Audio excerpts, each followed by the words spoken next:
अमराठी व्यापाऱ्यांनी केलेल्या शक्तीप्रदर्शनाला प्रत्युत्तर म्हणून मीरा भाईंदरमध्ये मनसे आक्रमक, मोर्चा आधीच मनसे कार्यकर्त्यांची धरपकड, परिसरात जमावबंदी लागू।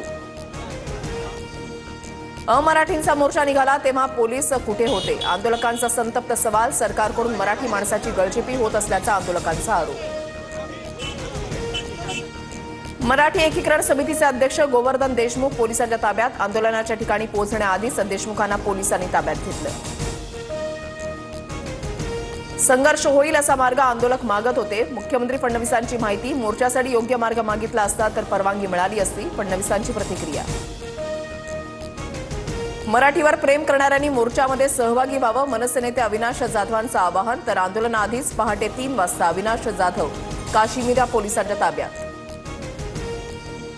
सरकारच्या दहशतवादापुढे आम्ही झुकणार नाही, संदीप देशपांडेंनी ठणकावलं, तर गुजराती व्यापाऱ्यांच्या मोर्चाला परवानगी आम्हाला का नाही, देशपांडेंचा सवाल।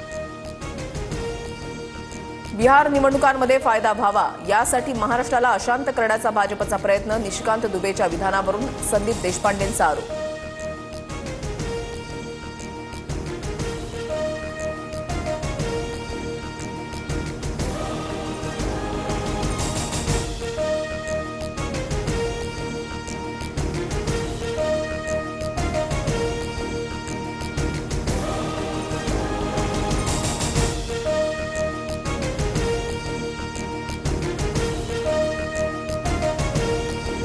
सर्व भारतीय भाषा राष्ट्रीय भाषा आहेत। भाषावादावर आरएसएसची भूमिका, प्राथमिक शिक्षण मातृभाषेतच मिळालं पाहिजे, आरएसएसचे अखिल भारतीय प्रचार प्रमुख सुनील आंबेकरांचं विधान।